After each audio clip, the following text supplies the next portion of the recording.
কি মা তুমি নাকি রুটি করো? রুটি তো করতে নিছি, জল বেশি পড়ে গেছে। তো আরো যদি ওর মধ্যে আটা দেয় রুটি অনেক হবে, অত বেশি রুটি কে খাবে রাত্রিবেলা?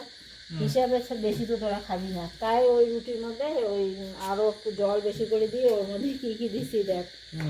পেঁয়াজ, কাঁচা লঙ্কা, লবণ, চিনি, 3টা ডিম দিছি ওর মধ্যে দিয়ে একদম ভালো করে মেখে নিয়ে ব্যাস তারপরে এইভাবে সাদা তেল দিয়ে ভাজা করছি। খেয়ে দেখতে কিরকম? ভালো হবে তো। বেশ সফট হয়েছে। তুমি খাও দেখো।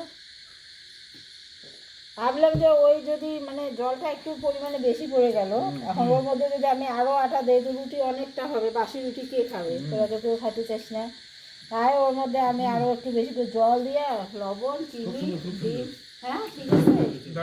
3টে ডিম দিছি, ডিমের সেন্টটা হচ্ছে না দারুণ সফট হয়েছে একদম। সাদা তেল দিয়ে করছি, আর তেলটা বেশি দেই নাই, তেল বেশি হলে তো আবার বলবি তেল চিপচিপা। না তেলটা বেশি না দেওয়াই ভালো।